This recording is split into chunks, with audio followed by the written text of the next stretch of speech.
So this has been happening for about a year and a half now. And tonight, something happened that finally made me and my boyfriend realize that I wasn't imagining things. About a year and a half ago, after living in my apartment for over 5 years, I all of a sudden started noticing that things would be out of place when I would get home from work. Things that almost seemed out of place on purpose to mess with my OCD. Sometimes I would notice knives that would be put back into the knife block the wrong way.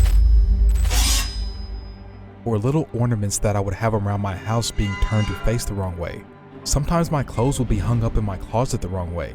Little things like that where I would feel like something was off, but there was no way to prove it, and in all honesty could have just been me being absent-minded when putting things away. After a couple of months of things randomly being out of place, and always having that creeped out feeling, things stopped going out of place, and I put it to the back of my mind and stopped being so paranoid and moved on with my life. That is, until about 2 weeks ago. For the past couple of weeks, my cat has seriously been trying to tell me something when I have gotten home from work. Any of you who have a cat will know that exact meow. It's not an "I'm hungry" or an "I'm pissed because you've been at work all day" meow, but OMG, you would never believe what happened meow, if that makes sense. I didn't really think anything of it because cats can be jerks sometimes, and I just assumed he was just bored and wanted to complain. The other day when I came home from work, I noticed a pair of balled up socks that do not belong to me sitting on my bedroom floor. My boyfriend came over the next night, and I told him he had left a pair of his socks here when he had stayed over on the weekend. He looked at the socks and said that they were not his. My heart sunk, and so did his. We both knew that someone had been coming into my house again, and that I probably wasn't imagining things the first time. A few days later, I came home from work and found a bag from a lingerie store on top of my couch. It was empty. This bag had come from inside my house, as I had just bought a bathing suit from that store a couple weeks prior, and the receipt from that was in the bag. At first, I thought my cat might have dragged it there, but upon inspecting the bag, there was no teeth marks, as well as my cat couldn't have opened my closet door and gone into the paper and cardboard recycling that I kept in there on the top shelf. The final and perhaps the most unsettling thing that happened tonight. My boyfriend met me after work and we went out for dinner. We went back to my apartment after and I went to unlock my door and noticed that it was already unlocked. Locking the door when I leave my house is the one thing that I am most OCD about. I don't just double or triple check it, I quadruple check it. It is not just a habit I have, but something that is deeply ingrained into me. Everyone who knows me knows this about me, as I even do this to their doors. I have to check 4 times or I get an icky feeling. Even my boyfriend was on red alert when he noticed my door was unlocked. We entered my house and I was checking to see if anything was out of place. He ran to the sliding glass door and tugged it, and it opened right up. I never leave that door unlocked. He witnessed me lock it on Sunday when I closed the door because I was getting too cold. He saw me check it 4 times. I have not opened it since then. We are both convinced somebody has been in my house. Whoever has been coming in somehow has a key. The fact that they left the sliding glass door unlocked makes me think that they are planning to come back with ill intentions. If they have a key, why would they need to unlock the sliding glass door unless they don't want to be identified by the security cameras at the front door of my building? Either way, I have already ordered a security system, but unfortunately, it is not going to arrive for a few days. Any suggestions on anything I could do in the meantime to keep safe? Also, what do you guys think? Am I just being paranoid, or should I go with my gut on this one?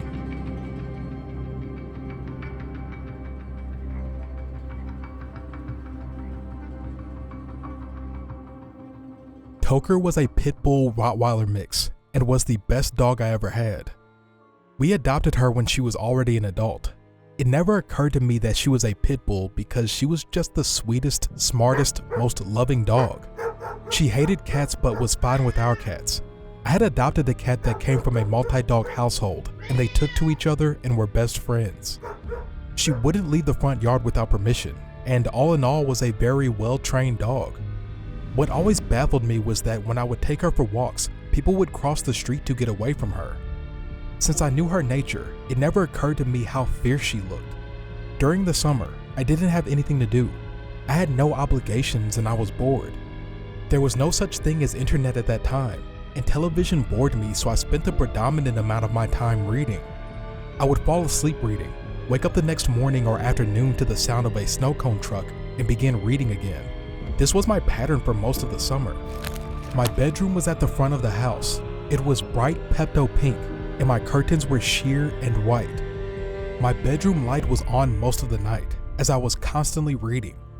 One night, I woke up to the sound of someone pounding on the front door, drunkenly slurring. "Hey man, get up! You need to give me a ride!" Toker, who I'd never seen so much as bare her teeth to someone, had gone completely unhinged. Her hackles were up, her teeth were bared, and she was barking and growling as she stood in front of the door. My mom went to the door, didn't open it, and told the man, "No, you have the wrong house. You need to leave." "Let me in," the man ordered, and kicked at the door. Toker set off to start barking again. She was just begging for my mother to open the door so she could tear that man apart. My mom told the man, "I have a vicious dog in here begging to tear you apart. You don't want me to open the door. You better leave." There was silence and more silence. Then we looked out the window to see the man stumbling down the street. We'd already called the cops. They picked him up and he had told them that he'd been watching me through my bedroom window. I got new curtains and slept with Toker in my room after that. Toker's protective instincts had really been triggered that night. A few months later, I was walking her when a man stepped out of his driveway and blocked me on the sidewalk. "What a nice dog you have there," he told me. Immediately, Toker's hackles rose and she started growling. She'd never acted this way when meeting people. I knew this man was up to no good and was about to step around him when he put his hand on my arm. Man, I thought Toker was going to rip his arms off. She growled, lunged forward, and pushed the man back. He never approached me again. Toker died at the age of 13. She had to be euthanized because her kidneys were failing. I was thankful to have her in my life during my teen years to protect me. She was the best dog ever.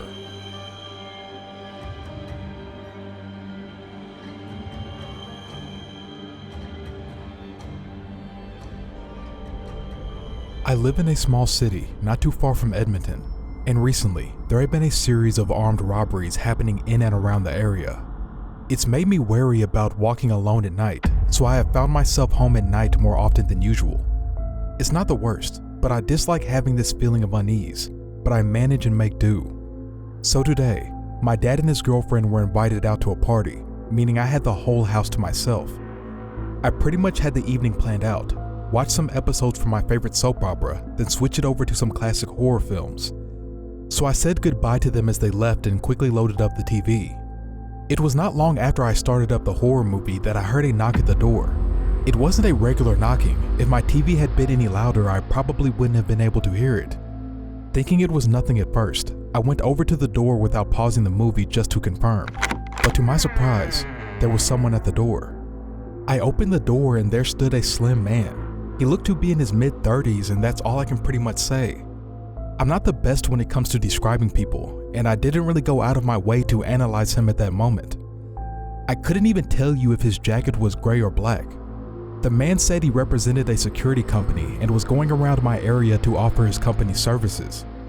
He asked if the owner of the house was home, to which I told him no and that he would not be home until late.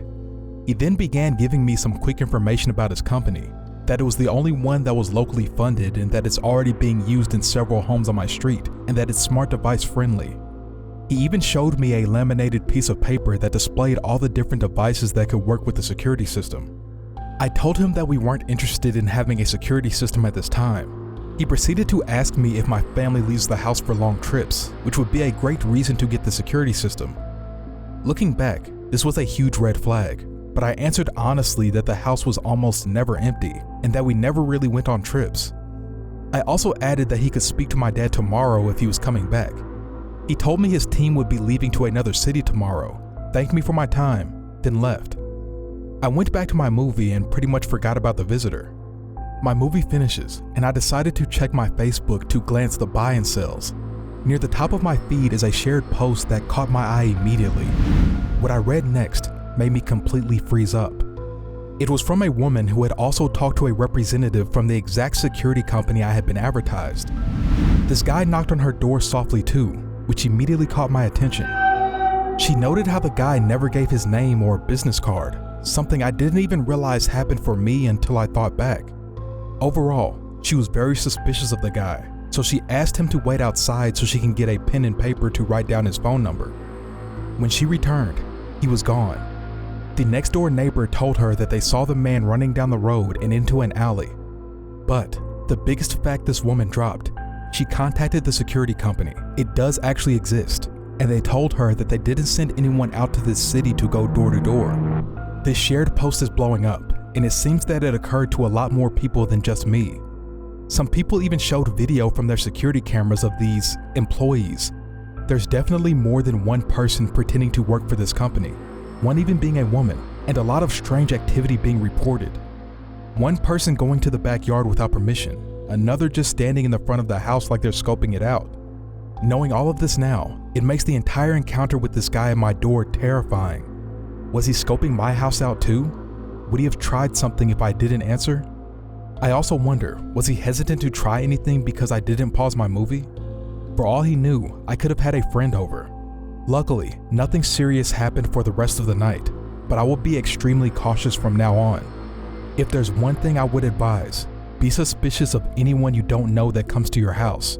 Just because someone says they work for a company doesn't make it true. You don't know who they are, or what they might actually want from you.